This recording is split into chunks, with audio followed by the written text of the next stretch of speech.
Hello viewers, welcome back to my channel. ಇವತ್ತು ನಾವು ಯಾವುದೇ ರೀತಿಯ ಸಾಸ್ನ ಬಳಸ್ಕೊಂಡಿರ ಮನೆಯಲ್ಲಿ ಸಿಂಪಲ್, ಟೇಸ್ಟಿ ಹಾಗೆ ಹೆಲ್ತಿಯಾಗಿರೋ ಎಗ್ ರೈಸ್ನ ಮಾಡ್ಕೊಳ್ಳೋಣ. ಮೊದಲನೇದಾಗಿ ಎಗ್ ರೈಸ್ ಮಾಡ್ಕೊಳ್ಳೋಕ್ಕೆ ಸ್ಟವ್ ಆನ್ ಮಾಡಿ ಒಂದು ಬಾಣಲೆಯಲ್ಲಿ ಒಗ್ಗರಣೆಗೆ ಸ್ವಲ್ಪ ಎಣ್ಣೆ ಹಾಕ್ಕೊಳ್ಳೋಣ.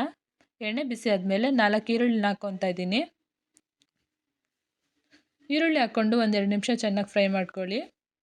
2 ನಿಮಿಷ ಆದಮೇಲೆ 4 ಹಸಿಮೆಣಸಿನ್ಕಾಯಿ ಹಾಕ್ಕೊತಿದ್ದೀನಿ. ಇದನ್ನು ಚೆನ್ನಾಗಿ ಫ್ರೈ ಮಾಡ್ಕೊಳ್ಳಿ. ಹಸಿಮೆಣಸಿನ್ಕಾಯಿ ಎಲ್ಲ ಫ್ರೈ ಆದಮೇಲೆ ಸ್ವಲ್ಪ ಕ್ಯಾಪ್ಸಿಕಮ್ ಹಾಕ್ಕೊತಿದ್ದೀನಿ. ಹಾಗೆ ರುಚಿಗೆ ತಕ್ಕಷ್ಟು ಉಪ್ಪನ್ನ ಹಾಕ್ಕೊಂಡು ಚೆನ್ನಾಗಿ ಫ್ರೈ ಮಾಡ್ಕೊಳ್ಳಿ.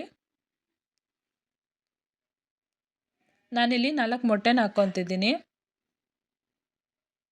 ಮೊಟ್ಟೆನ ಹಾಕ್ಕೊಂಡು ಮಿಕ್ಸ್ ಮಾಡ್ದಿರಾ 1-2 ನಿಮಿಷ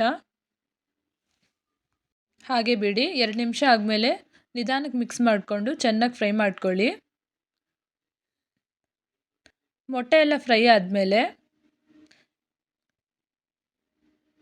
1 ಟೇಬಲ್ ಸ್ಪೂನ್ ಮೆಣಸಿನ ಪುಡಿನ ಹಾಕ್ಕೊಂಡು ಮಿಕ್ಸ್ ಮಾಡ್ಕೊಳ್ಳಿ.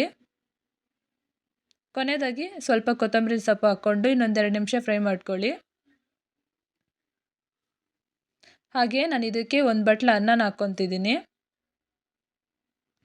ಅನ್ನ ಎಲ್ಲ ಹಾಕ್ಕೊಂಡು ಚೆನ್ನಾಗಿ ಮಿಕ್ಸ್ ಮಾಡಿಕೊಂಡ್ರೆ ಎಗ್ ರೈಸ್ ರೆಡಿ ಆಗುತ್ತೆ. ನೋಡಿದ್ರಲ್ಲ, ಸಿಂಪಲ್ ಆಗಿರೋ ಎಗ್ ರೈಸ್ ಮನೆಯಲ್ಲಿ ಯಾವ ರೀತಿ ಮಾಡ್ಕೊಳ್ಳೋದು ಅಂತ.